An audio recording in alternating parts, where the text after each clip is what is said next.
श्री गणेश, श्री गणेश, श्री गणेश।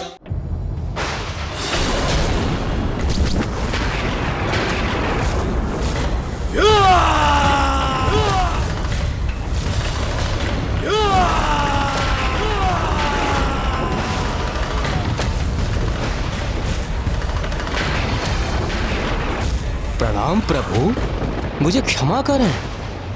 मुझे आपके आगमन का आभास ही नहीं हुआ।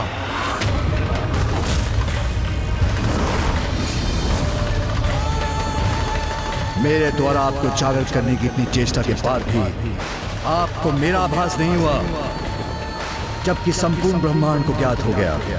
पृथ्वी के और सौर मंडल के कण कण तक मेरे डमरू का स्वर पहुंच गया, किंतु वो स्वर आपके कानों को भेद नहीं सका। यहाँ तक कि वैकुंठ में स्थित श्री हरि नारायण और देवी लक्ष्मी को भी मेरे होने का आभास हो गया, किंतु आपको नहीं हुआ।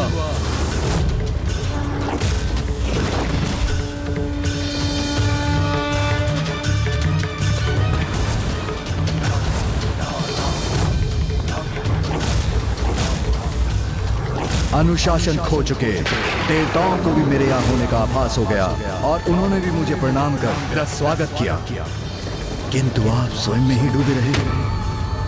प्रतीत होता है देवताओं में अभी भी व्यवहारिक अनुशासन शेष है, किंतु आप नहीं। इसलिए आपको उसका दंड अवश्य प्राप्त होना चाहिए। इसलिए आपको उसका दंड अवश्य प्राप्त होना चाहिए। आपको उसका दंड अवश्य प्राप्त होना चाहिए।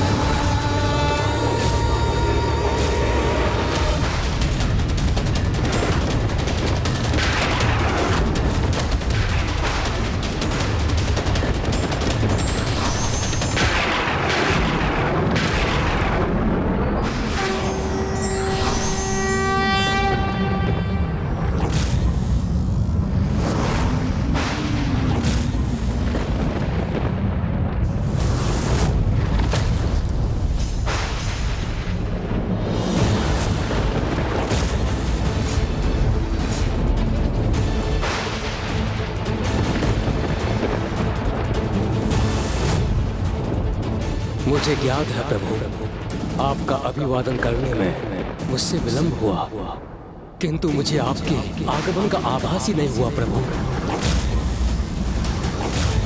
इस भूल के लिए आप जो भी दंड मुझे देना चाहें, मुझे सहर्ष स्वीकार है। यदि इस भूल के लिए आप मेरा शीश मेरे तन से विलग करें, यह भी मुझे स्वीकार है प्रभु।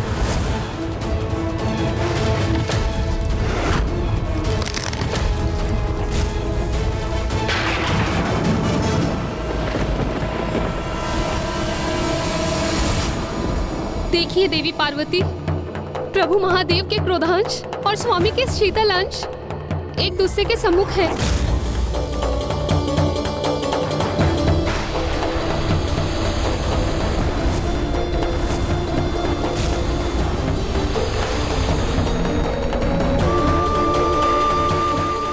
अब तो कुछ कीजिए देवी, क्योंकि मेरे स्वामी की शीतलता भला प्रभु महादेव की ज्वाला का सामना कैसे करेगी।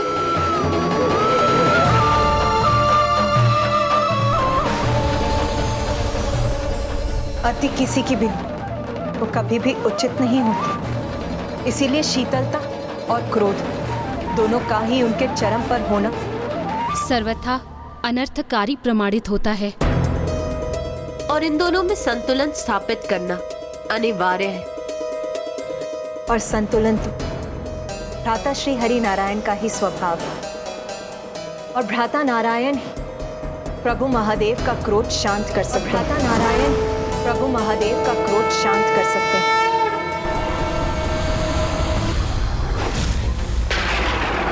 मुझे आपके आगमन का आभास ही नहीं हुआ। आप जो भी दंड मुझे आप चाहें के आगमन का आभास कर, ये भी मुझे स्वीकार है। मैं अचंभित हूँ ब्रह्मदेव, एक तो आपसे एक बहुत बड़ी भूल हुई है और फिर भी आप मेरे समक्ष शांत और शीतल होने का प्रयास कर रहे हैं। आपके द्वारा ऐसे आचरण से तो स्पष्ट है कि संसार से अनुशासन संपूर्ण रूप से मिट चुका है, जिसका आरंभ आपसे ही होता है। इसलिए नियम और अनुशासन के पालन हेतु एक बड़ा उदाहरण प्रस्तुत करने के लिए मैं आपको शापित करता हूं। मैं आपको शापित करता हूं।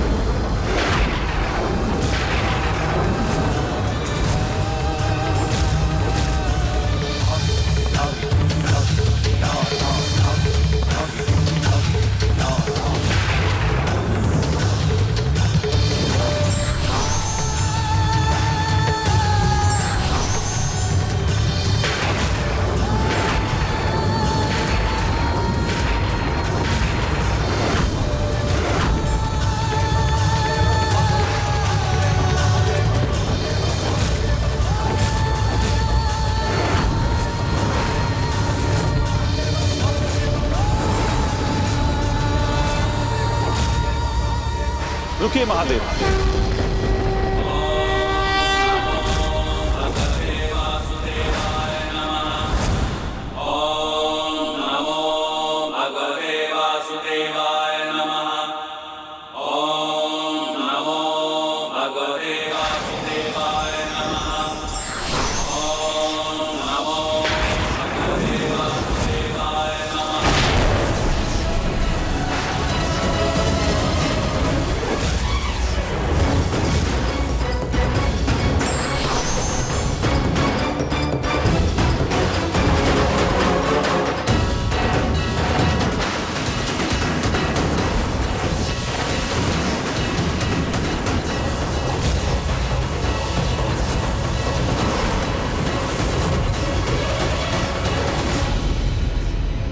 देखिए देवी सरस्वती, मैं भ्राता श्री हरि नारायण की इसी संतुलित अंश का उल्लेख कर रही थी। देखिए देवी, किस प्रकार इस अंश के उत्पन्न होते हैं महादेव के क्रोधांश से ब्रह्मदेव की शीतलता का बचाव हो गया।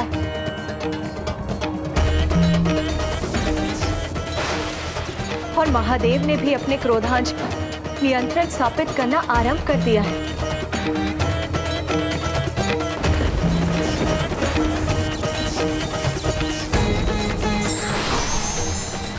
स्थिति में हस्तक्षेप करने के लिए मैं क्षमा चाहता हूं महादेव,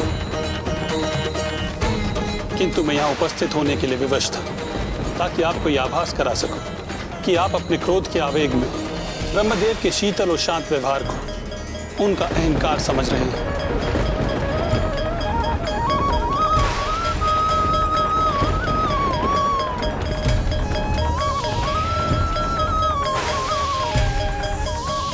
क्षमा कीजिए ब्रह्मदेव, किंतु मैं आपका भी ध्यान इस ओर इंगित करना चाहता हूं कि आपके शांत और शीतल स्वभाव से ऐसा प्रतीत होता है कि इस पूर्ण घटनाक्रम से आपको कोई प्रभाव ही नहीं पड़ा। महादेव का आपके लिए प्रतीक्षा करने के लिए विवश होना और उनका क्रोध दोनों को अनदेखा कर दिया आपने।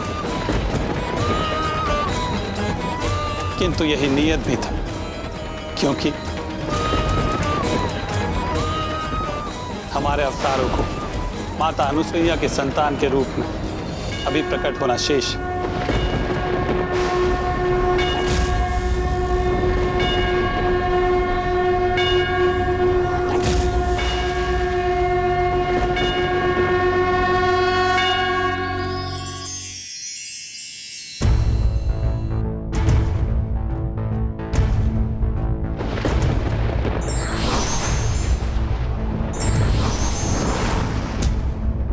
मुझे विश्वास कि आपको भी माता अनुसुईया की ममता का अनुभव अवश्य स्मरण होगा, जिसे हम पुनः प्राप्त करने जा रहे हैं।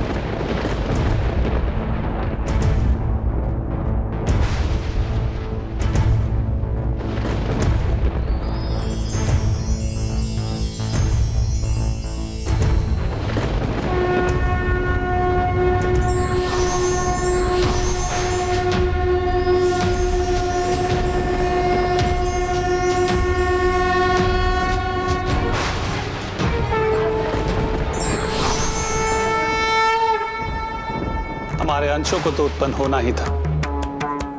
अब माता अनुसुईया द्वारा उन्हें प्राप्त करने का समय आ गया है, जिससे हम अवतार ले सकें।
नाथ अब शीघ्र ही वो अद्भुत और अद्वितीय घटना घटित होगी जिसकी हम सब इतनी उत्सुकता से प्रतीक्षा कर रहे हैं।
अब स्वामी के अवतार का आगमन हो चुका है।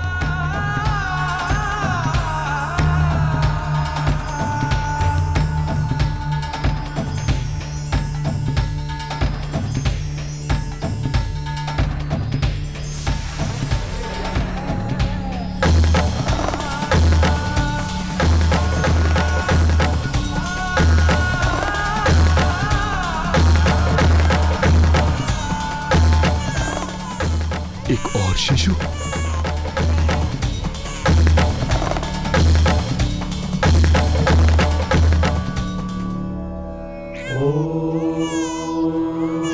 स्वस्ति न इंद्रो वृद्धश्रवाः स्वस्ति नः पूषा विश्ववेदाः स्वस्ति नस्ताक्षो स्वामी, आपके शिशु रूप का भी प्राकट्य हो गया अब।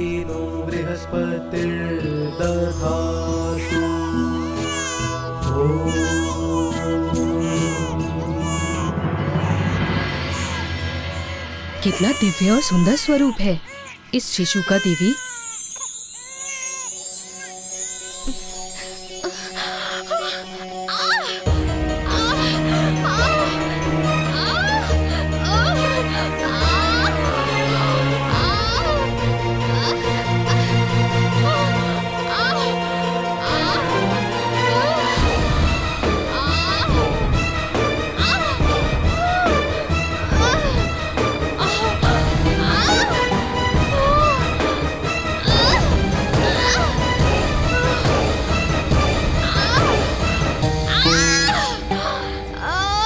ये क्या हो रहा है?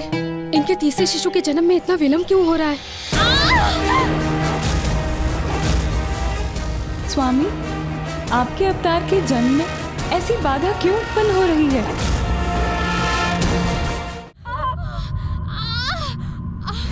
नाथ, आपके और ब्रह्मदेव के अवतारों का तो जन्म अत्यंत शीघ्र हो गया, किंतु भ्राता श्री हरि नारायण के अवतार क्यों नहीं प्रकट हो रहे? स्वामी, इस विलंब का कारण तो मुझे भी ज्ञात नहीं।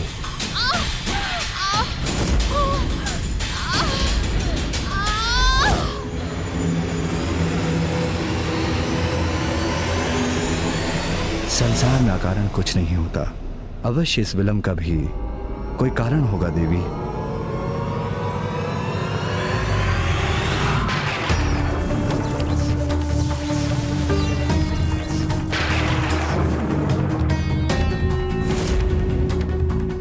महादेव के क्रोधांश से मेरा बचाव करते समय श्री हरि नारायण के अंश का कुछ हास तो हुआ था।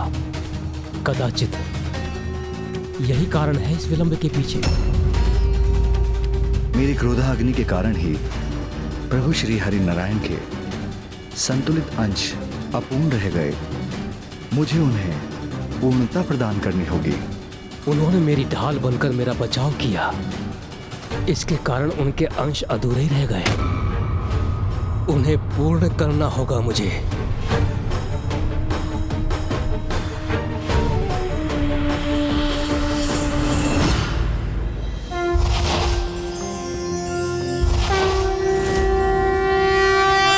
नमस्ते देव सुरासुर नमस्कृताय भूत भव्य महादेवाय हरित पिंगल लोचनाय बलाय बुद्धिरूपिणे वैयाघ्रव संचदायारण्याय महादंशिणे कालाय महेश्वराय पुष्पदंताय विभागाय मुखाय सर्वहराय हिरण्यश्रवसे द्वारिणे भीमाय भीम पराक्रमाय ओम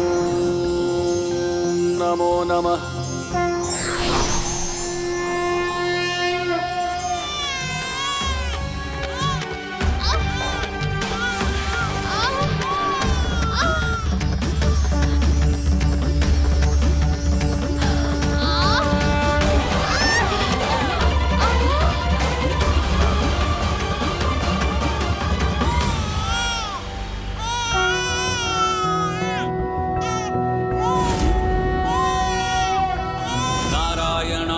सुरमंडन मंडनाय नारायणाय सकल स्थिति कारणाय नारायणाय भवभीति निवारणाय नारायणाय प्रभवाय नमो नमस्ते।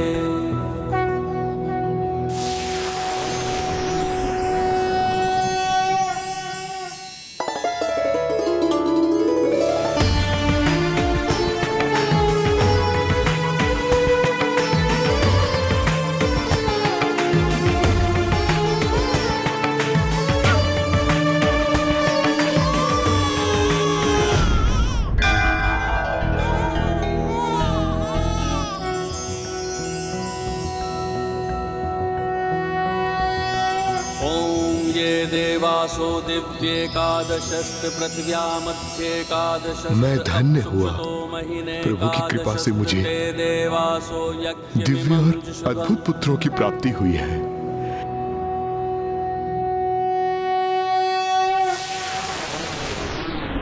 जो श्रेष्ठतम है, जिनका समस्त ब्रह्मांड में सर्वोच्च स्थान है, उन तीनों प्रभु अर्थात त्रिदेवों ने माता अनुसुईया के पुत्रों के रूप में एक साथ जन्म लेकर अवतार लिया। किंतु ईश्वर के प्रत्येक अवतार का तो एक विशेष उद्देश्य होता है लंकेश। तो यहाँ त्रिदेवों के जन्म का क्या कारण था? अनुशासनहीनता। सामान्य रूप से मनुष्य अनुशासनहीनता को इतना महत्व नहीं देते। उनके अनुसार तो वो एक छोटा सा विकार ही होता है। तो लंकेश, फिर अनुशासनहीनता के कारण सृष्टि पर इतना बड़ा संकट कैसे उत्पन्न हो सकता था, जिसका सुधार करने एवं पुनः अनुशासन स्थापित करने हेतु स्वयं प्रभु महादेव को अवतार लेना पड़ा? गौरी पुत्र, अनुशासनहीनता तो सभी बुराइयों की जड़ है, जो अनेक रूपों में प्रकट होती है, जिनमें से एक है समय को लेकर अनुशासन ना होना, जिसके कारण मनुष्य प्रकृति के विपरीत आचरण करते हैं।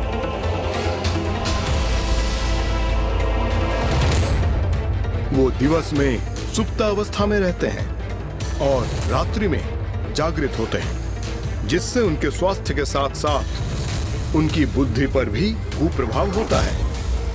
और प्रकाश रहित रात्रि का गहन अंधकार तो अधर्म को ही जन्म देता है।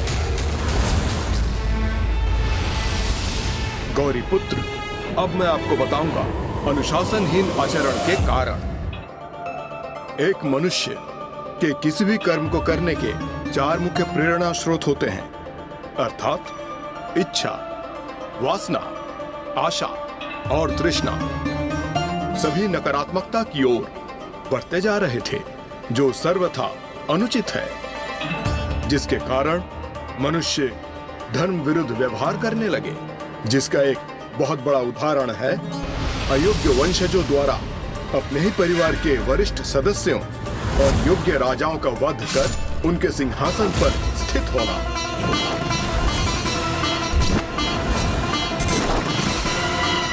अब मैं बनूंगा राजा। फिर काम और क्रीड़ा वासना, कर्म वासना अर्थात अच्छे कार्य करने की प्रेरणा का स्थान लेने लगे। राजा का जन्म आनंद लेने के लिए ही होता है।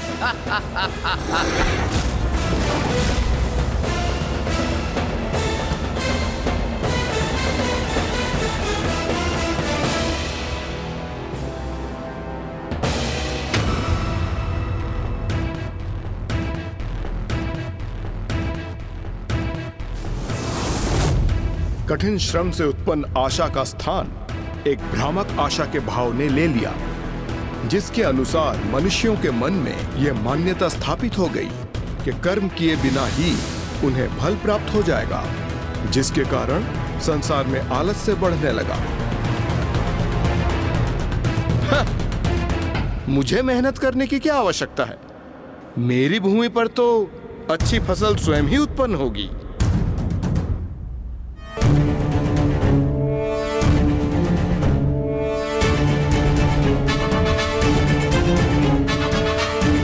और इन सबसे अधिक थी तृष्णा, अर्थात असीमित लालच, दूसरों को भयभीत कर, उन्हें ठग कर उनका धन प्राप्त करना, जिसके कारण ऐसे उन्माद योद्धा भी उत्पन्न हुए जो अपने स्वार्थ हेतु असहाय जीवों का भी रक्त बहाने के लिए तत्पर थे। और ऐसा भूलोक में ही नहीं, पाताल लोक के साथ स्वर्ग लोक में भी होने लगा। गौरीपुत्र, मनुष्य और असुर तो अंधकारी आचरण करने ही लगे थे, किंतु अब तो देवता भी अनुशासनहीनता की सीमाएं लांघने लगे थे। नियमों का पालन और विनयशीलता के साथ अनुशासित रहना तो जैसे वो भूल ही गए थे।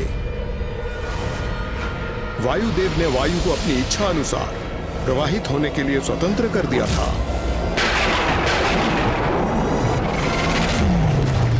वरुण देव ने भी अपने जल को अनियंत्रित छोड़ दिया था। सूर्यदेव इच्छा अनुसार ही प्रकट होते, डूबते अथवा प्रचंड होते। यहां तक कि देवराज इंद्र के मनोदशा के अनुसार ही ऋतु निर्धारित होने लगी। जब वो प्रसन्न होते थे तब वर्षा होती थी, और जब वो दुखी होते थे तो सूखा पड़ता था।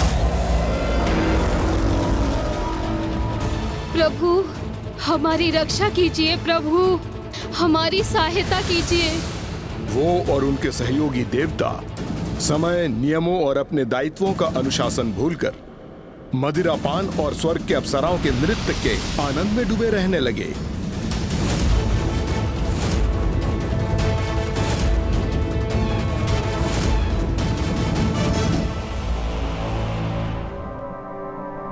फिर तो देवता भी अपने कर्तव्यों और दायित्वों के प्रति अनुशासनहीन होकर सर्वथा बुराई के पथ पर थे लंकेश। इसलिए सबसे बुरा भी उनके साथ ही होने वाला था। गौरीपुत्र, लंकेश, इस कथा के तो अभी तक 3 मुख्य संकेत हैं। प्रथम, मानव, दानव और देवताओं को इसका ज्ञान भी नहीं था कि अनुशासनहीनता के कारण त्रिलोक अव्यवस्था एवं विनाश की ओर बढ़ रहे थे और शीघ्र जगत में अनुशासन स्थापित करने की आवश्यकता थी। द्वितीय, रात्रि के अंधकार में पाप कर्मों को बढ़ावा प्राप्त हो रहा था और शीघ्र सृष्टि के इस अधर्म के अंधकार को मिटाने हेतु एक मार्गदर्शक का प्रकट होना अनिवार्य था। और तृतीय, एक मनुष्य की 4 प्रेरणा स्रोत अर्थात इच्छा, वासना, आशा और तृष्णा अत्यंत तीव्रता से अनियंत्रित होकर नकारात्मकता की ओर बढ़ रहे थे, जिसके कारण अधर्म में वृद्धि हो रही थी। इसलिए मनुष्य के इन 4 मूल प्रेरक स्रोतों को भी नियंत्रित करना अनिवार्य था। आप तो इस कथा का सार भली भांति समझ गए हैं गौरीपुत्र। कदाचित इसलिए आपको ज्ञान विधाता भी कहा जाता है। तो अब मैं और स्पष्ट कर दूं गौरीपुत्र, रात्रि के मार्ग को प्रकाशित करने वाले मार्गदर्शक का होना, यही 3 मुख्य कारण थे त्रिदेवों के अवतार के। तो फिर लंकेश, किन प्रभु के अवतार ने किस दायित्व को निभाया और कैसे? इसमें तो तीनों का ही योगदान था।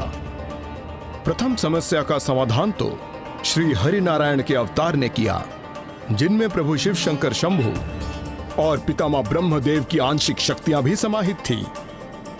इसलिए वो 3 शीश के साथ प्रकट हुए थे और उनमें तीनों देवों के गुण भी थे।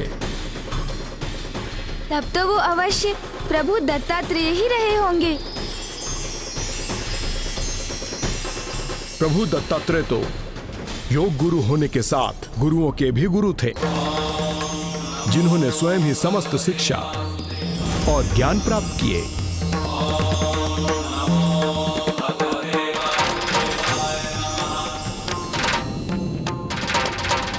और एक ऋषि समान जीवन व्यतीत करने के साथ आदि गुरु कहलाए। जैसे जैसे उनकी आयु में वृद्धि होने लगी, प्रभु दत्तात्रेय ने जीवन के 24 सिद्धांत स्थापित किए और उन्हें पूर्ण रूप में अपने जीवन का भाग बना लिया। उन्होंने 4 प्रेरणा स्रोतों अर्थात इच्छा, वासना, आशा और तृष्णा पर भी नियंत्रण प्राप्त किया। योग गुरु होने के नाते उन्होंने संसार को भी यही सीख दी कि यदि मनुष्य स्वयं को संतुष्ट रखना सीख जाए तो वो इच्छा, वासना, आशा और तृष्णा के वश में होने के स्थान पर स्वयं उन्हें अपने वश में रखने में सक्षम हो जाता है। जो 4 श्वान प्रभु दत्तात्रेय के निकट दिखाई देते हैं, वो मनुष्य के इन्हीं 4 आंतरिक प्रेरणा स्रोतों के ही द्योतक हैं और उनके निकट गौ माता की उपस्थिति पंच तत्व एवं संतुष्टि की प्रतीक है। तो इस प्रकार प्रभु दत्तात्रेय ने अनुशासन के पथ पर आने वाली प्रथम बाधा को दूर किया। और दूसरी बाधा का निवारण किया। मेरे पितामह प्रभु ब्रह्मदेव के अवतार ने माता अनुसुईया के दूसरे पुत्र प्रभु ब्रह्मदेव के अवतार और कोई नहीं, स्वयं चंद्रदेव ही हैं।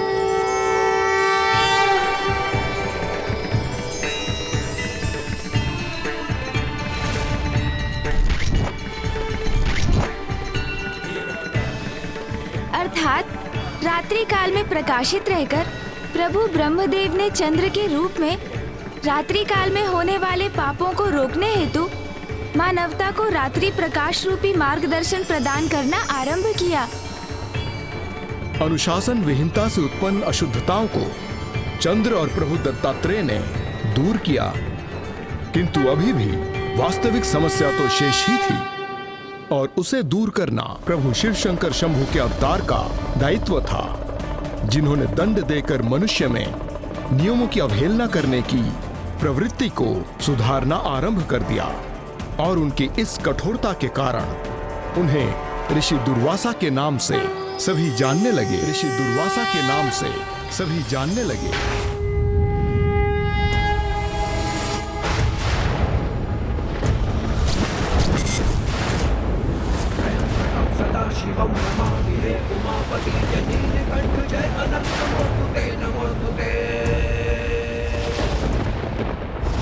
अब मनुष्य और देवताओं को अनुशासन के सुपथ पर लौटाने का पूर्ण दायित्व प्रभु ऋषि दुर्वासा का ही था।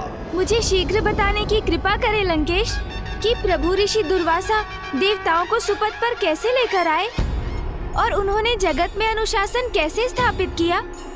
धैर्य रखिए गौरी पुत्र, मैं कुछ ही समय के उपरांत आपको संपूर्ण कथा सुनाऊंगा, क्योंकि अब मेरे द्वारा प्रभु के आत्मलिंग की पूजा संपन्न होने ही वाली है। चंदन लेप, बेलपत्र, पुष्प और फल तो मैं अर्पित कर चुका हूँ। अब तो मैं पंचनद के जल से प्रभु के आत्मलिंग का अभिषेक करने का इच्छुक था, किंतु मेरे यहाँ स्थित होने के कारण वो संभव नहीं। इसलिए भस्म अभिषेक आरती कर अपनी पूजा समाप्त करूंगा मैं, और वो भस्म मेरे अपने शरीर के अंग का भस्म होगा। ओम नमः शिवाय, ओम नमः शिवाय, ओम नमः शिवाय। जटाटवी कलज्वल प्रवाह भावित स्थले कलेवलम्ब्य लंबिताम्बुजंग तुंग मालिका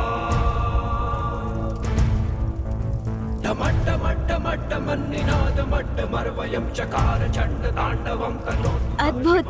लंकेश ने अपनी तपोशक्ति से पवित्र अग्नि उत्पन्न कर ली। गौरी पुत्र, अपने हाथ को अग्नि को सौंपकर उसके भस्म से आपके समक्ष प्रभु के आत्मलिंग का भस्म अभिषेक संपन्न करेगा ये प्रभु शिव शंकर शंभू के भक्त लंकेश। मुझे किसी युक्ति से लंकेश को ऐसा करने से रोकना होगा।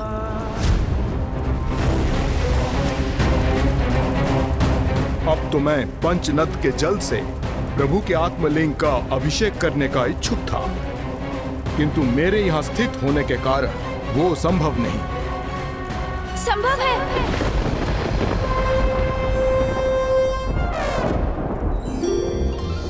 क्या संभव है गौरी पुत्र? मैं संभव करूंगा। भस्म अभिषेक के स्थान पर आप पंचनद के जल से अभिषेक कीजिए ना प्रभु का। मैं करूंगा आपकी सहायता लंकेश। किंतु अपनी पूजा में मैं आपकी सहायता स्वीकार कर आपका उपकार क्यों लूं? इसमें कैसा उपकार लंकेश? आप भी तो मुझे प्रभु महादेव के 19 अवतारों की कथाएं सुना रहे हैं। तो क्या मैं आपकी इच्छा पूर्ण नहीं कर सकता? उचित है गौरी पुत्र।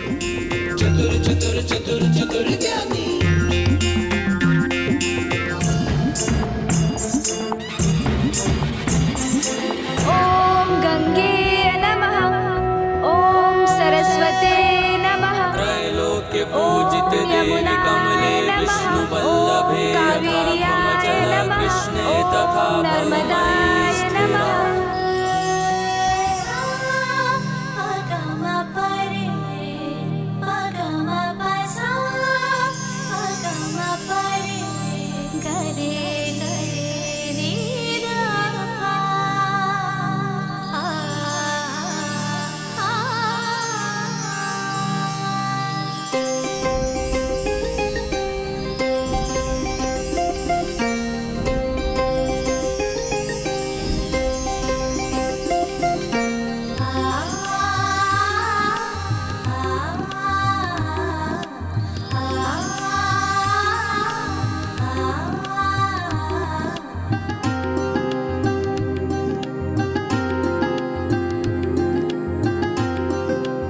ये तो अति उत्तम है।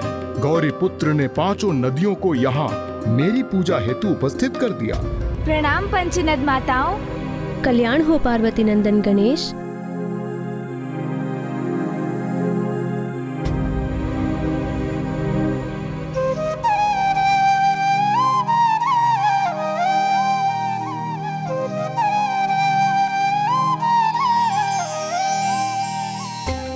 ये तो स्वयं प्रभु महादेव के आत्मलिंग है। इनकी पावन दिव्यता के समक्ष नतमस्तक है हम, क्योंकि स्वयं जगत पिता प्रभु महादेव का ही इसमें वास है।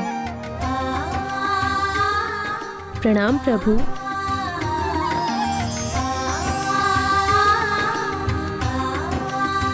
हे महान पंचनद माताओं, हे पावन नदियों, आपके यहाँ आगमन पर आपको कोटि कोटि धन्यवाद।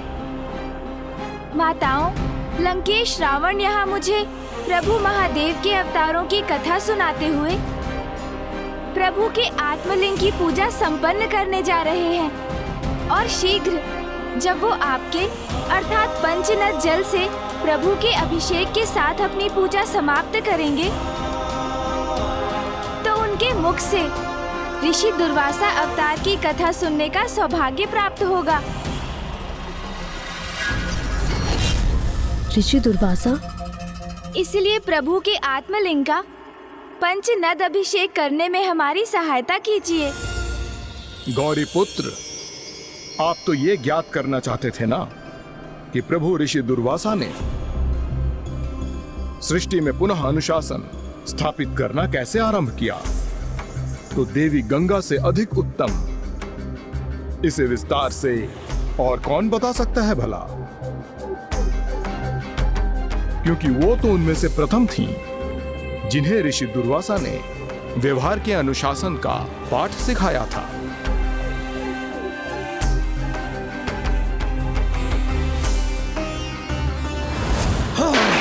इतना बड़ा दुस्साहस बालिका! स्नान करते ऋषि का उपवास करने का दंड तुम्हें अवश्य भोगना होगा। क्या ये सत्य है माता? क्या ऐसा कुछ घटित हुआ था?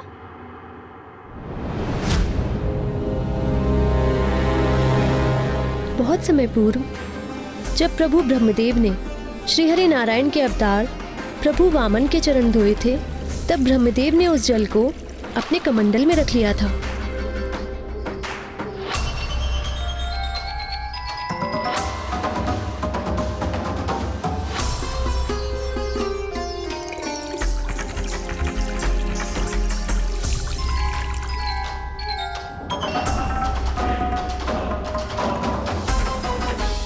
उसी पवित्र जल में ब्रह्मदेव के कमंडल के ही भीतर मैंने एक बालिका के रूप में जन्म लिया था।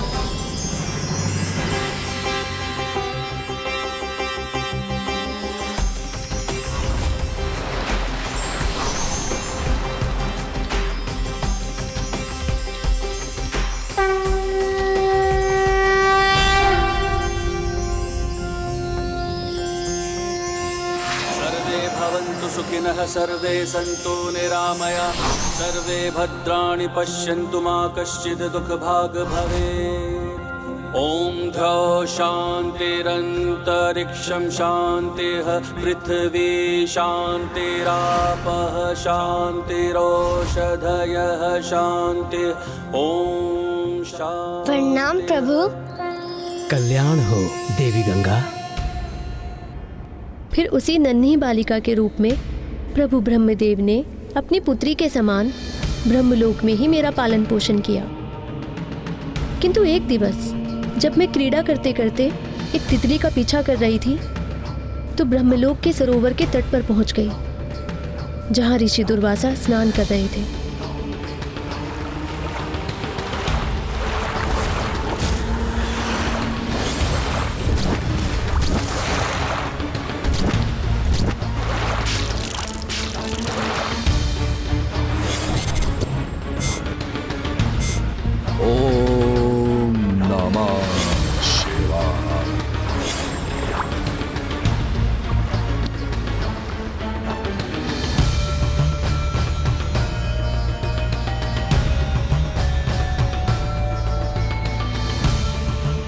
इतनी दिव्यशी कौन है ये?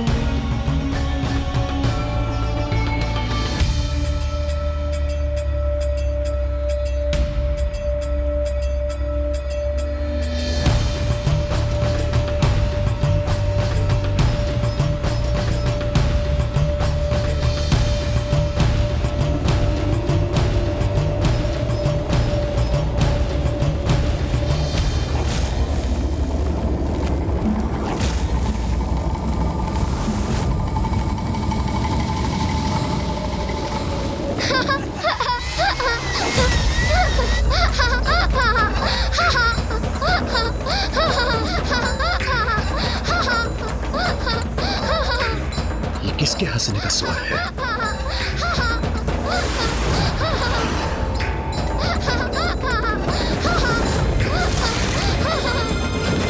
लगता है ऋषिवर क्रोधित हो रहे हैं। मुझे भय का आभास हो रहा है। इतना बड़ा दुस्साहस बालिका! स्नान करते ऋषि का उपवास करने का दंड तुम्हें अवश्य भोगना होगा। अपनी इस उद्दंडता से तुमने व्यवहार के अनुशासन को भंग किया है बालिका।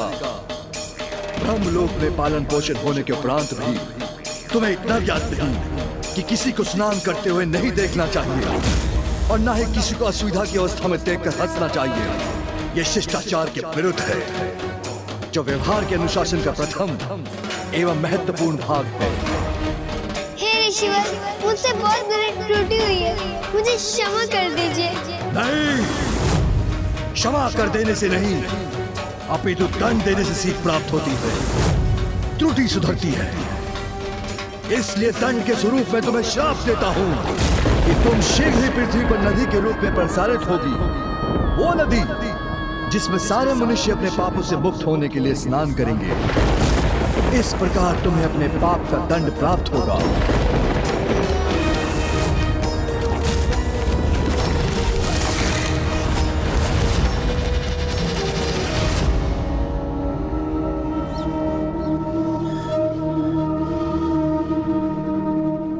इस घटना के परिणाम स्वरूप मुझे दंडित कर महान ऋषि दुर्वासा ने सभी जगतवासियों के व्यवहार को अनुशासित करना आरंभ किया और ये उदाहरण भी प्रस्तुत किया कि भले ही स्वयं ब्रह्मदेव की पुत्री हो अथवा कोई निर्धन ग्रामीण मनुष्य, सभी के द्वारा शिष्टाचार और धर्मनिष्ठ आचरण करना अनिवार्य है, जिससे कि वे अपने व्यवहार को उचित अनुशासन की परिधि में रख सकें।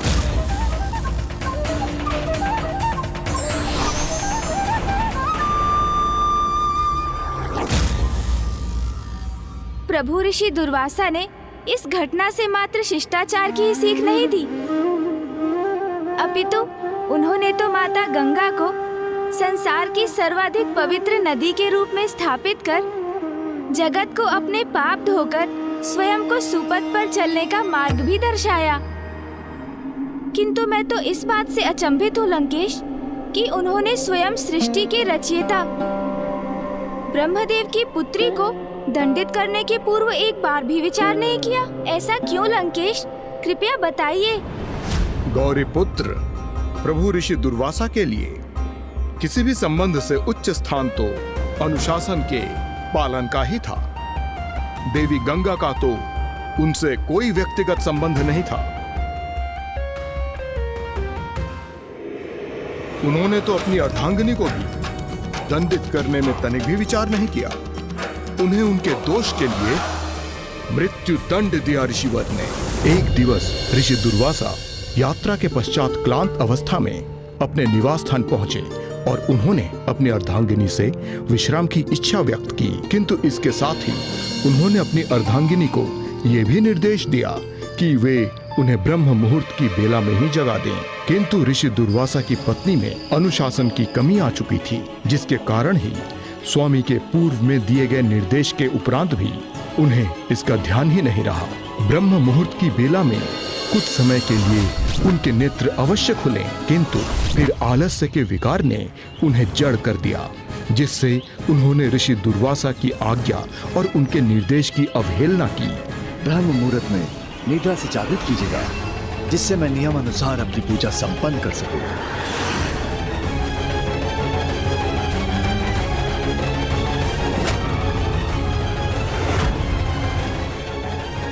स्वामी को निद्रा से जागृत करने में विलंब हो गया मुझे, और अब मैं इन्हें निद्रा से उठाऊंगी तो ज्ञात नहीं ये क्रोध के आवेश में आके मुझे क्या दंड दे दे।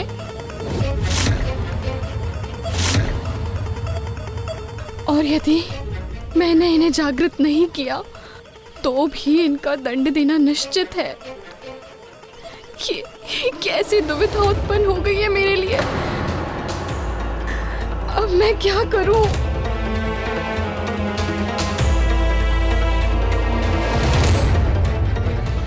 परिणाम कुछ भी हो, मुझे स्वामी को उनकी निद्रा से जागृत करने का अपना कर्तव्य तो निभाना ही होगा।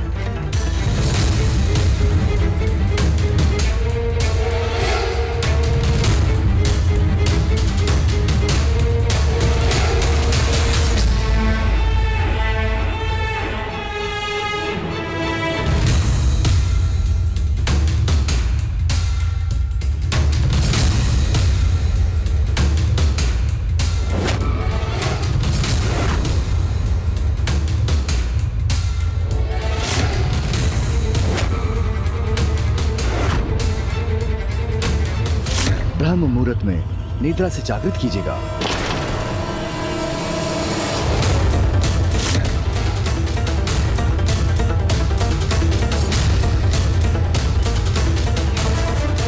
स्वामी,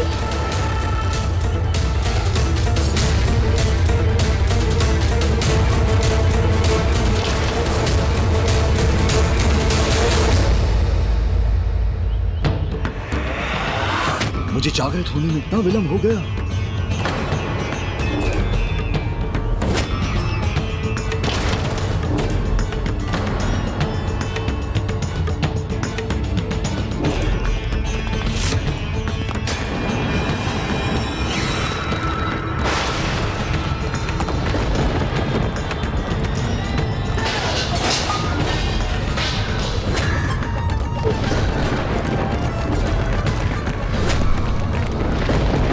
स्वामी क्रोधित होंगे, इसकी आशंका तो थी मुझे, किंतु उनका ऐसा अपार क्रोध जागृत होगा, इसकी कल्पना नहीं की थी मैंने।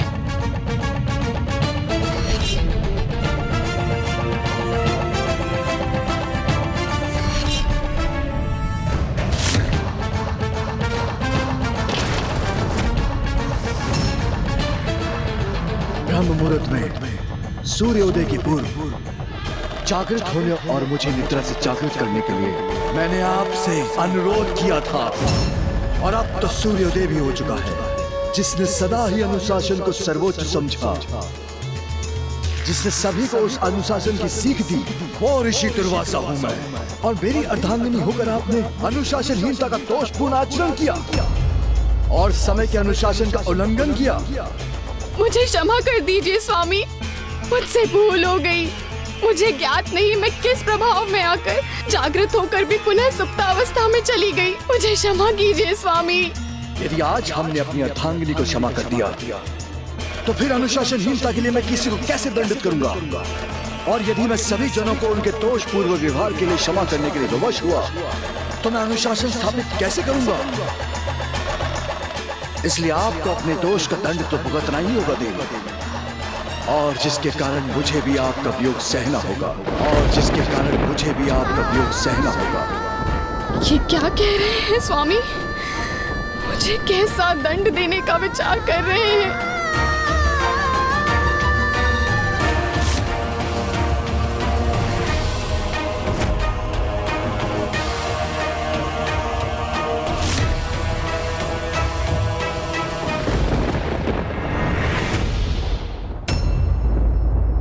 समय का पालन ना कर आपने जिस अनुशासनहीनता का परिचय दिया है, उसके दंड स्वरूप मैं आपको इसी क्षण भस्म होने का शाप देता हूँ, भस्म होने का शाप देता हूँ। स्वामी ऐसा ना करें, मुझे क्षमा कर दीजिए। मेरी इतनी छोटी सी भूल के लिए मुझे इतना बड़ा दंड ना दीजिए। क्षमा कीजिए स्वामी।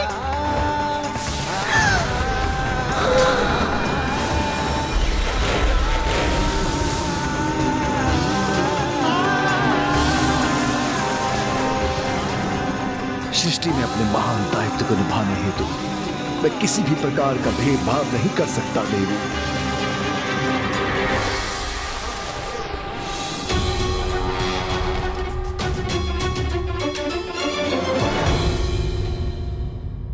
प्रभु ऋषि दुर्वासा का तो ऐसा ही स्वभाव था कि किसी को भी ज्ञात नहीं था कि वो क्रोध के प्रभाव में किसे क्या दंड दे दें।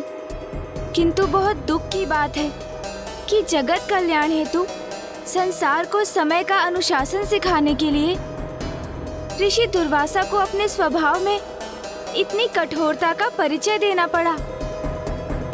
आपको तो ज्ञात है गौरी पुत्र, अपने लक्ष्य तक पहुंचने के लिए कोई सरल अथवा छोटा मार्ग नहीं होता।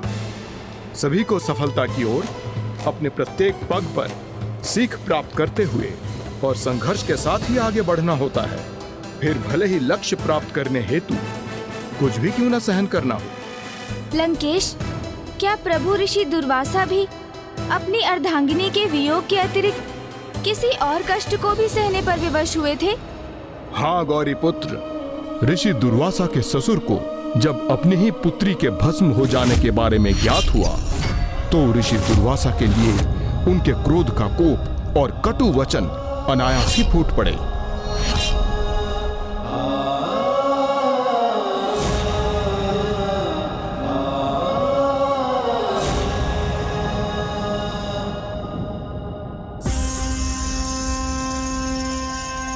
ऋषिवर, जो भी कुछ हुआ उसका मुझे भी अपार कष्ट हुआ है, किंतु मुझे उसका पछतावा नहीं, क्योंकि मैंने तो वही किया है जो संसार में पुनः समय का अनुशासन स्थापित करने के लिए अनिवार्य था। ऐसा कर मैंने संसार के समक्ष ये उदाहरण प्रस्तुत किया है कि अनुशासनहीनता के कितने गंभीर परिणाम होते हैं, किंतु आपकी पुत्री और मेरी अर्धांगिनी का त्याग व्यर्थ नहीं होगा।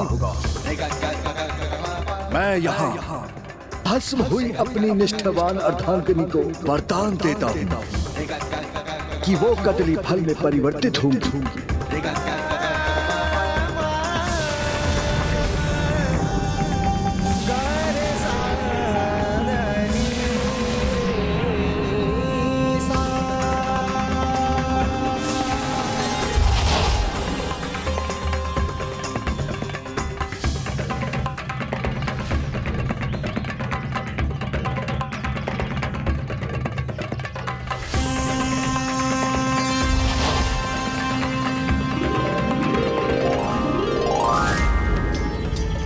वो कदली फल जिनके बिना कोई भी पूजा संपन्न नहीं होगी। इसलिए उनके त्याग और निष्ठा के फल स्वरूप आज के उपरांत कदली फल के रूप में प्रत्येक पूजा में उनकी उपस्थिति अनिवार्य होगी।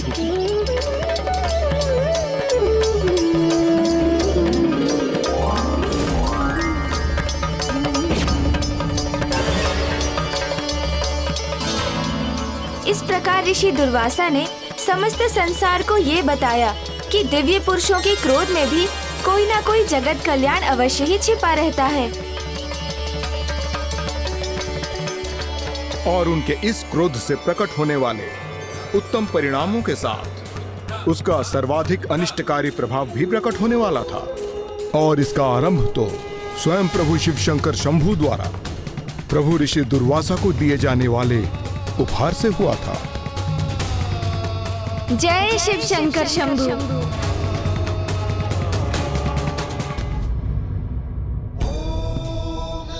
प्रणाम महादेव।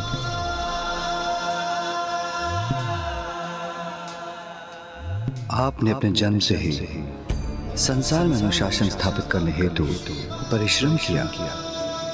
अत्यंत कठोर होकर स्वयं नियमों का पालन कर अन्य जगतवासियों को उसके लिए प्रेरित किया और नियमों को भंग करने वालों को दंडित कर आपने जो संसार को सीख दी है उनसे आपने सभी में अनुशासन के प्रति निष्ठा को जागृत किया है ऋषिवर। किंतु प्रभु अभी तो इस दिशा में बहुत कार्य करना शेष है, मुझे ज्ञात है। किंतु सफलतापूर्वक जो आप कार्य कर चुके हैं उसके लिए पुरस्कार स्वरूप मैं आपको ये परिजात पुष्पों की माला प्रदान करता हूँ।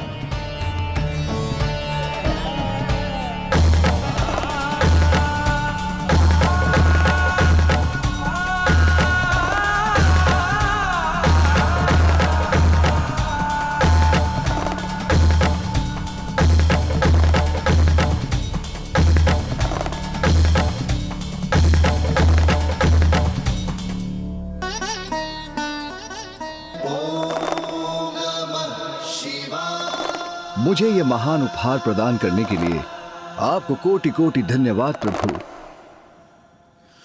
ओम नमः शिवाय। किंतु प्रभु इस पुष्प माला का मेरे कार्य में क्या लाभ? इस माला के पुष्प श्री हरि नारायण को प्रिय होने के साथ साथ साक्षात देवी लक्ष्मी स्वरूप हैं। इसलिए माला जिसके साथ रहेगी उसके ऐश्वर्य में कभी कोई अभाव नहीं होगा और वो उस माला के प्रभाव से सदा विजय प्राप्त करेगा। जब भी आपको कोई ऐसा सुपात्र दिखाई दे जो उसके योग्य हो, आप ये माला उसे प्रदान कीजिएगा। अवश्य प्रभु।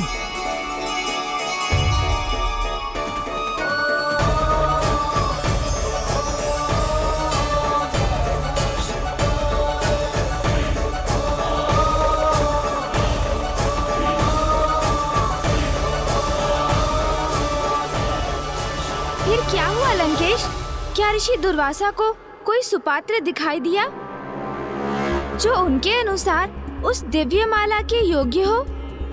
हाँ गौरी पुत्र, किंतु प्रभु ऋषि दुर्वासा को जिसकी योग्यता पर विश्वास हुआ उसने स्वयं को अयोग्य प्रमाणित कर उनके इस विश्वास को खंडित कर दिया।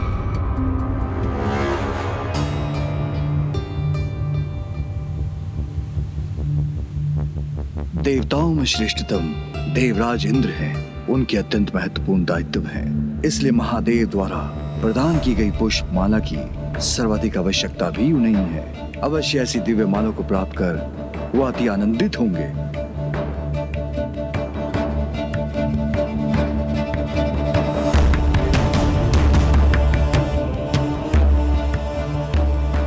ये कैसी अवस्था है स्वर्ग की? यहाँ के द्वारपाल ही अनुशासन से परे अपने दायित्व निभाने के स्थान पर सुप्तावस्था में है।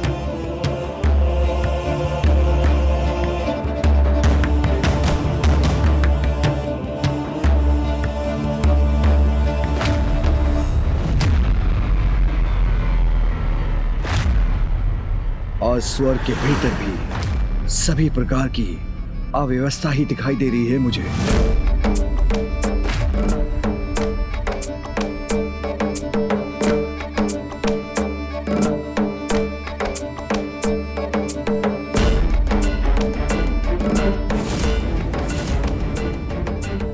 इंद्रदेव की राजसभा तो पूर्ण रूप से रिक्त है। यहां तो कोई भी देवता नहीं, किंतु समय के अनुसार तो यहां सभी देवताओं को उपस्थित होना चाहिए और देव सभा में जगत कल्याण हेतु गंभीर विमर्श होना चाहिए, किंतु यहां ऐसा कुछ नहीं हो रहा है।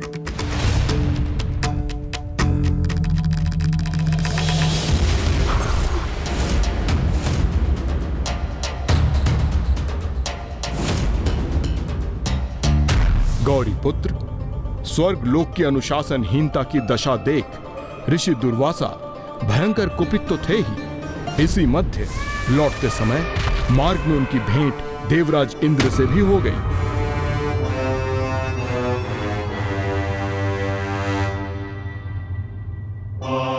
प्रणाम ऋषिवर।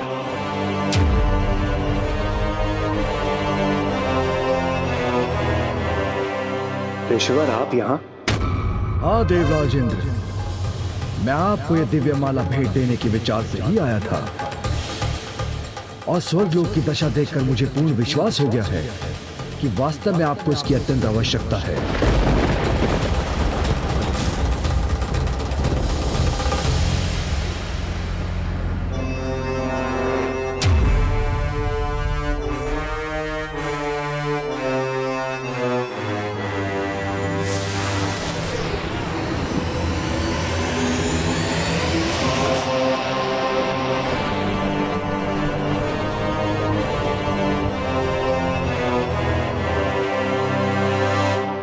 क्षमा कीजिए ऋषिवर, देवराज इंद्र हूं मैं। मेरे पास नगों और मूल्यवान धातुओं की अनेक मालाएं हैं, तो फिर मुझे इस पुष्पमाला की क्या आवश्यकता है जो कुछ ही समय में मुरझा जाएगा? हाँ, कदाचित मेरे सखा, मेरे वाहन गज श्रेष्ठ एरावत को यह अत्यंत प्रिय है। एरावत,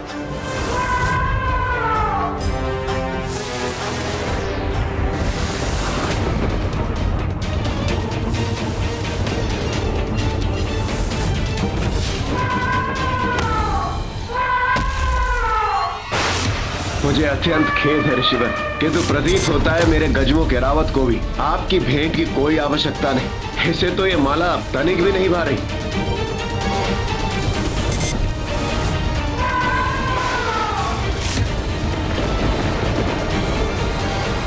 इतना अहंकार, ये तो सर्वथा अनुचित है।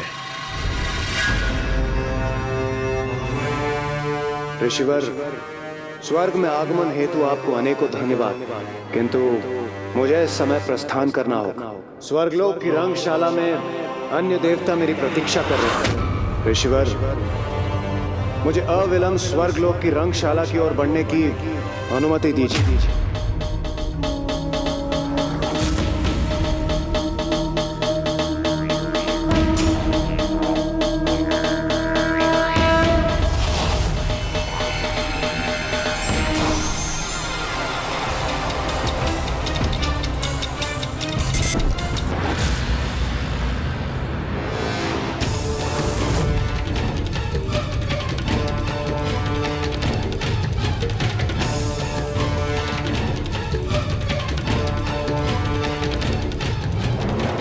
अनुशासन और अपने कर्तव्य को भूलकर नृत्य क्रीड़ा में ही मग्न है।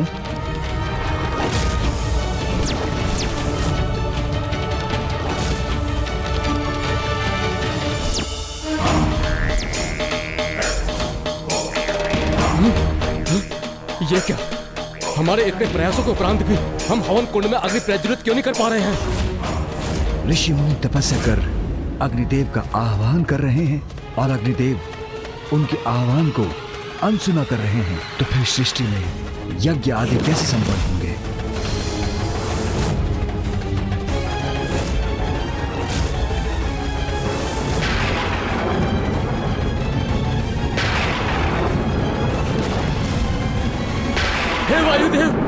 रक्षा कीजिए इन तीव्र वायु से।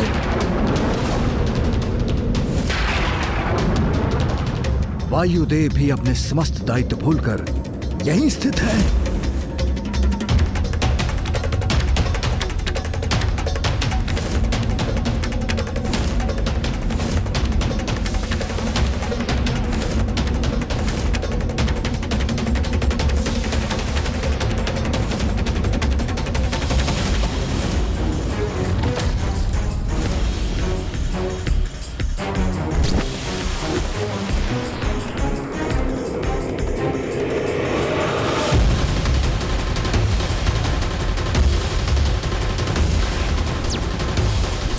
वरुण देव और सूर्य देव भी अपने कर्तव्यों के प्रति जागरूक नहीं।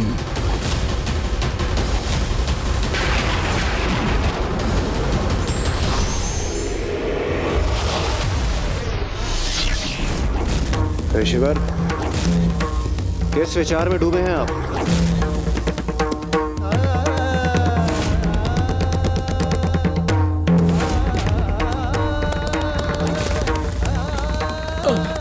प्रभु जल दीजिए, वर्षा कीजिए हे इंद्रदेव, हमारी गुहार सुनिए।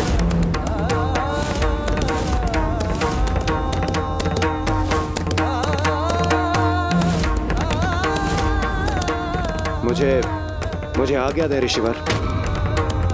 स्वर्गलोक की रंगशाला में अन्य देवता मेरे आगमन की प्रतीक्षा कर रहे हैं। मुझे आज्ञा दें। ऐरावत,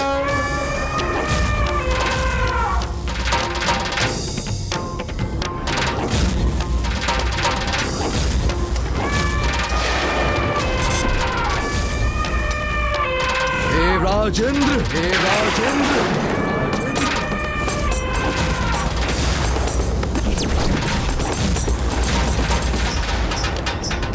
अपने कर्म का फल तो लेते जाइए।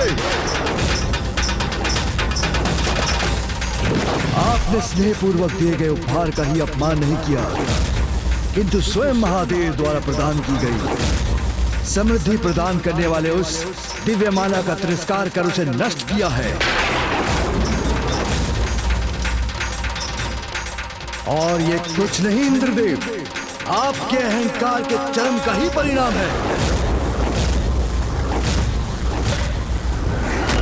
जो आपके व्यवहार के अनुशासन की अवमानना करने के कारण प्रकट हुआ है।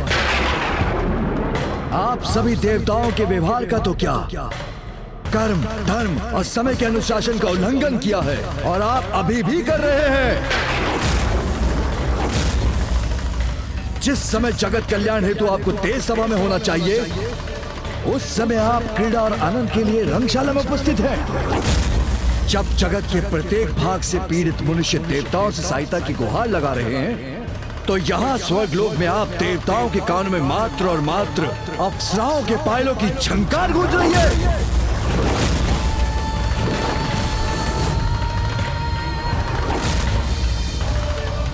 कदाचित मुझसे ही आपकी योग्यता पहचानने में भूल हो गई है। आप और आपके देवताओं को दिव्य माला का उपहार नहीं, अपितु दंड प्राप्त होना चाहिए, दंड प्राप्त होना चाहिए। घोर दंड, घोर दंड, घोर दंड, घोर दंड।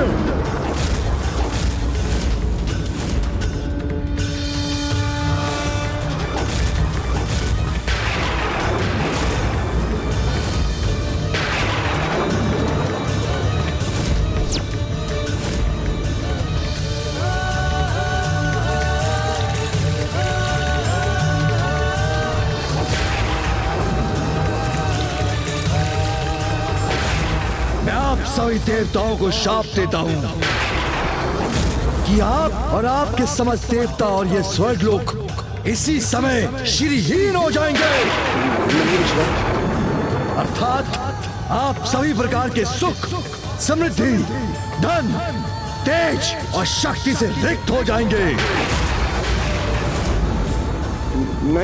नहीं ऋषिवर, मेरी इतनी छोटी सी भूल का समस्त देवताओं को क्यों दंड दे रहे हैं आप? वो भी इतना कठोर दंड। इस प्रकार तो हम समस्त देवता अपना सर्वस्व खो बैठेंगे। यही उचित होगा। मुझे पूर्ण विश्वास है, जिसमें अनुशासन नहीं होता वो किसी भी सुख के योग्य नहीं होता।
अकस्मात हमारे वस्त्रों के रत्न आभूषण क्यों लोप होने लगे हैं?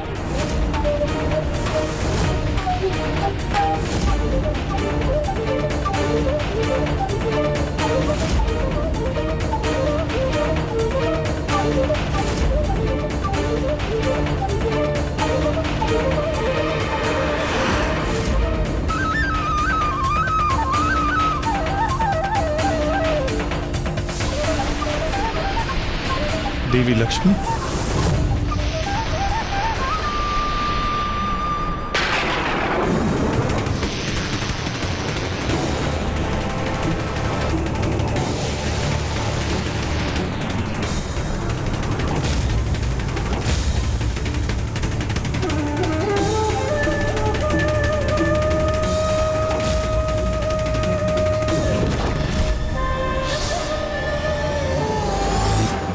देवता श्रीहीन होकर असहाय और दयनीय अवस्था में आ गए।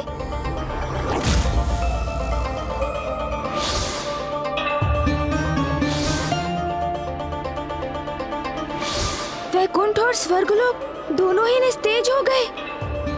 गौरी पुत्र, प्रभु ऋषि दुर्वासा के शाप के परिणाम स्वरूप देवताओं के प्रिय आराध्य हरि नारायण भी श्रीहीन हो गए, क्योंकि श्री अर्थात देवी लक्ष्मी को उनके निकट से भी लुप्त होने पर विवश होना पड़ा। इसलिए न वैकुंठ में अब कोई आभा शेष थी और ना ही स्वर्गलोक में।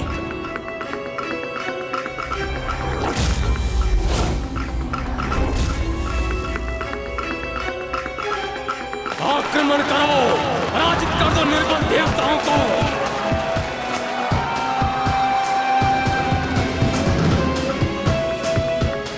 ये कैसी दुर्दशा हो गई हमारी। श्री विहीन होकर हम अपनी शक्ति भी खो चुके हैं और इन असुरों को स्वर्ग में प्रवेश करते देखने के लिए हम विवश हैं। श्रीहीन देवताओं, स्वर्ग पर अब हमारा नहीं, हमारा अधिकार है। हम असुर यहाँ से निष्कासित करते हैं तुम्हें। आप यही सोच रहे हैं ना गौरी पुत्र, कि देवता तो मात्र श्रीहीन अर्थात लक्ष्मीहीन, धनहीन हुए थे, फिर वो स्वयं को शक्तिहीन भी क्यों मान बैठे थे? नहीं नहीं लंकेश, मैं ऐसा कदापि नहीं सोच रहा हूँ, क्योंकि श्री का अर्थ मात्र धनलक्ष्मी नहीं, अपितु अष्टलक्ष्मी है। गौरी पुत्र तो मुझे अपने ज्ञान से चकित कर देते हैं। जो श्रीहीन होता है उनसे अष्टलक्ष्मी माता विलग हो जाती हैं। जो अष्टलक्ष्मी देवियों में प्रथम है वो है माता आदि महालक्ष्मी, अर्थात सौभाग्य की देवी, जिनकी कृपा से ही किसी को सौभाग्य की प्राप्ति होती है।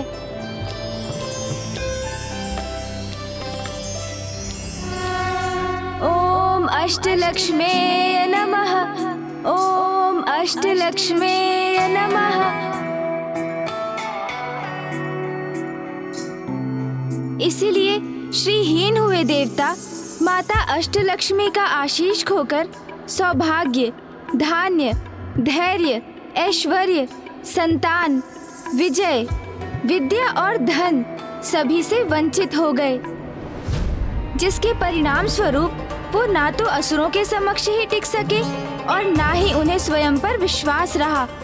और फिर असहाय और निराश होकर देवता पहुंच गए अपने प्रिय प्रभु के समक्ष, किंतु उन्हें यह कहाँ ज्ञात था कि वहां भी उन्हें कोई सहायता प्राप्त नहीं हो सकेगी।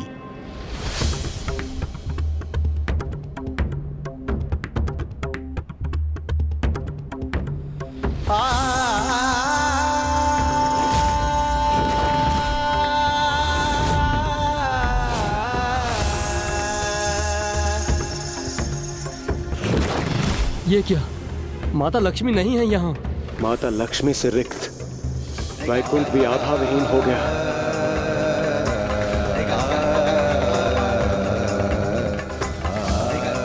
प्रणाम प्रभु।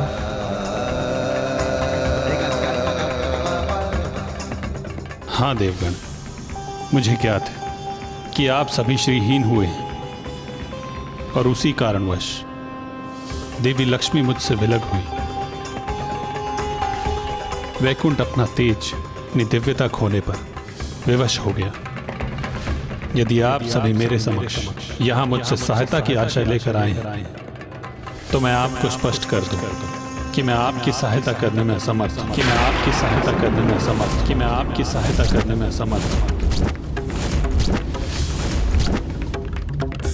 प्रभु, हम पर कृपा कीजिए प्रभु, हम पर कृपा कीजिए प्रभु, हम पर कृपा कीजिए, हम पर कृपा कीजिए प्रभु। हमारी इस घोर विपदा के समय हमें इस प्रकार निराश मत कीजिए प्रभु। हमारी रक्षा कीजिए प्रभु, हमारी सहायता कीजिए हमारी। देवगण, कृपा और सहायता की भिक्षा तो आप उनसे मांगे जिन्होंने आपको इस कठोर दंड से दंडित किया है।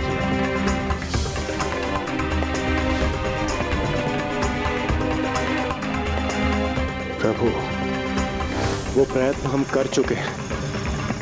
आप ऋषि दुर्वासा के स्वभाव से परिचित ही हैं। हाँ प्रभु, ऋषि दुर्वासा अपने क्रोध के अतिरेक में किसी की भी विनती को अनसुना कर देते। हमारी ये दुर्दशा उसी का प्रमाण है प्रभु। मेरे एक छोटे से अपराध का इतना बड़ा दंड दे दिया उन्होंने। ये सत्य कि ऋषि दुर्वासा कभी कभी अपने क्रोध के आवेग में अत्यधिक कठोर हो जाते, किंतु आप सभी को अपनी अनुशासनहीनता का परिणाम समझने हेतु श्रीहीन तो होना ही था। अब यदि आपकी इस समस्या का समाधान आपको कोई सुझा सकता है, तो वो मात्र ऋषि दुर्वासा।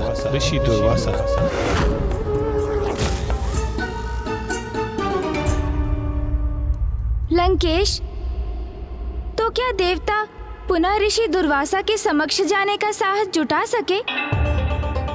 और क्या ऋषिवर ने ही उन्हें इस विकट स्थिति से पार पाने का कोई मार्ग सुझाया? हाँ गौरी पुत्र, ऋषि दुर्वासा ने उन्हें वो उपाय तो बता दिया, किंतु उस उपाय को सुनकर देवता तो अचंभित ही रह गए।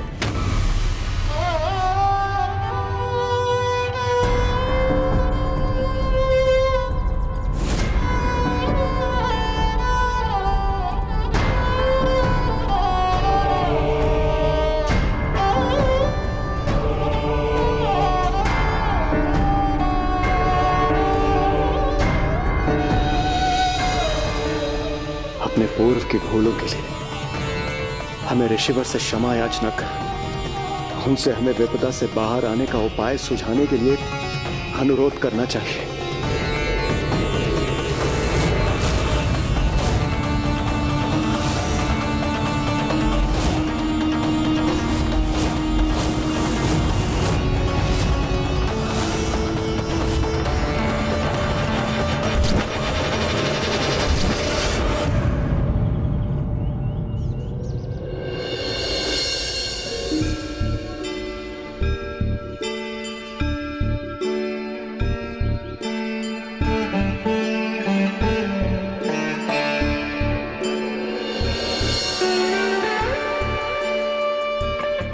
मुझे क्षमा कर दीजिए ऋषिवर, मैंने अपने कर्तव्य के अनुशासन को भंग किया।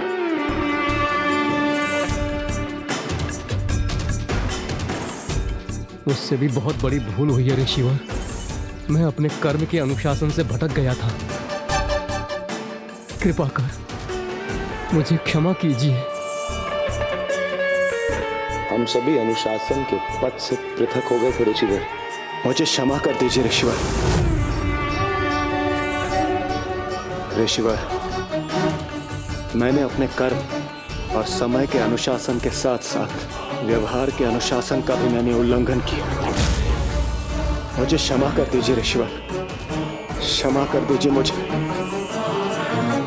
हमारी समस्त भूलों के लिए, हमारी अनुशासनहीनता के लिए हमें क्षमा करने की कृपा कीजिए ऋषिवर, कृपा कीजिए।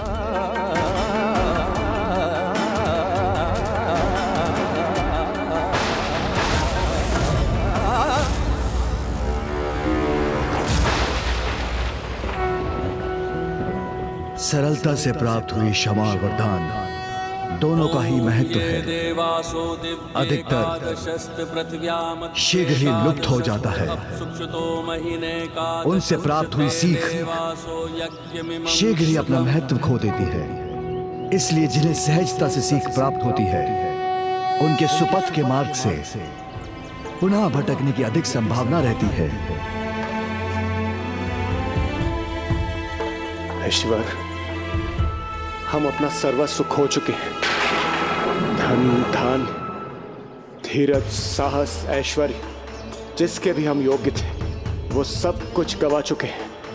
ये सीख हम किसी भी मूल्य पर नहीं भूल सकते। हमें ज्ञात हो चुका है, श्री कृपा हेतु अनुशासन का पालन सर्वाधिक महत्वपूर्ण है।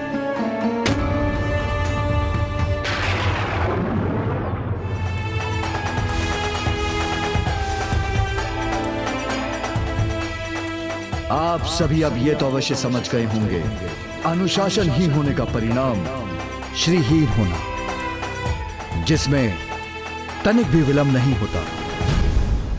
किंतु अभी भी अनुशासन का पाठ सीखने हेतु आप सभी को अभी और श्रम करना होगा। जिस प्रकार अपने विचारों का मंथन कर आपको अपनी भूल का आभास हुआ है, उसी प्रकार अपनी श्रीहीन अवस्था से मुक्ति पाने के लिए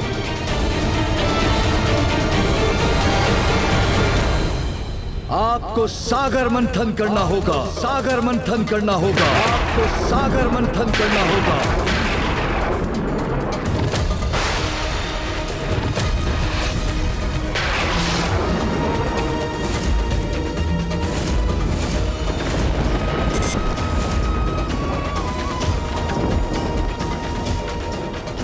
सागर मंथन, वो भी अपनी शक्तिहीन अवस्था में, हम कैसे संभव करेंगे ऋषिवर? तो इस प्रकार देवताओं की अनुशासनहीनता उनके श्रीहीन होने का कारण बनी, जिसके परिणाम स्वरूप सागर मंथन की स्थिति उत्पन्न हुई। किंतु वो भी देवताओं की इस विकट समस्या का सरल समाधान नहीं था। हाँ गौरी पुत्र, सागर मंथन सरल कदापि नहीं था। श्रीहीन हुए देवताओं में अकेले ही उसे संपन्न करने का सामर्थ्य नहीं था, तो फिर उनके परम हितैषी श्री हरि नारायण ने सुझाव दिया कि इस कार्य में उन्हें असुरों की सहायता प्राप्त करनी चाहिए। किंतु असुर अपने चीर विरोधी देवताओं की सहायता भला क्यों करने वाले थे? ये प्रश्न तो देवताओं के भी मन में उठे थे गौरी पुत्र, किंतु ये भी स्पष्ट था कि इस कार्य में उनका असुरों से सहायता लेना अनिवार्य था। इसीलिए देवताओं ने श्री हरि नारायण की चतुराई से प्रेरित होकर सागर मंथन से जो भी निधियां प्राप्त होने वाली थी, उन्हें असुरों के साथ बांटने का वचन देकर असुरों के साथ संधि कर ली। तो क्या असुरों ने देवताओं का ये प्रस्ताव स्वीकार कर लिया लंकेश? असुरों ने उस प्रस्ताव को स्वीकार तो कर लिया गौरी पुत्र, किंतु उन्होंने तो अपनी ही एक योजना का निर्माण भी कर लिया था। सागर मंथन से अमृत भी उत्सर्जित होगा, ये बात देवताओं द्वारा छिपाए जाने पर भी असुर स्वयं उसे ज्ञात कर चुके थे और ये निर्णय भी ले चुके थे कि देवताओं द्वारा अमृत प्राप्त करने के पूर्व ही उस अमृत को अपने अधिकार में ले लेंगे। और इसी विचार से असुर भी देवताओं के साथ सागर मंथन में जुट गए। फिर क्या हुआ लंकेश? तब क्षीर सागर के मंथन हेतु मंदार पर्वत को मथनी एवं नागराज वासुकी को मथनी की डोरी बनने हेतु उनसे अनुरोध किया गया।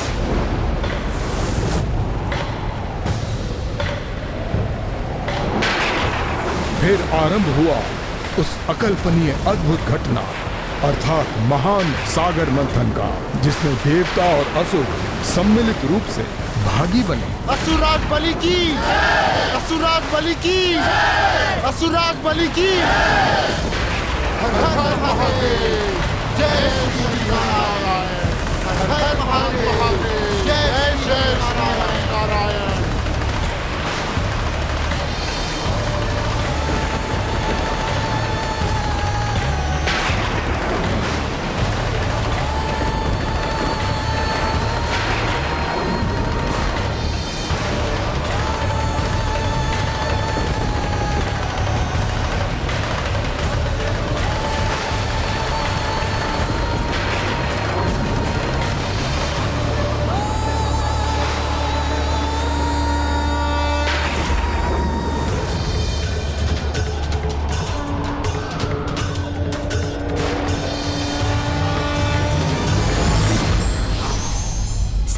से प्राप्त की गई विद्या, दया और दान का कोई महत्व नहीं होता। इसलिए सुपात्रों को ही इनका अधिकारी बनाना चाहिए। विघ्नहर्ता श्री गणेश के अद्भुत शक्तियों से भरे वीडियोस देखने के लिए चैनल को सब्सक्राइब करना न भूलें और साथ ही बेल आइकॉन भी दबाएं।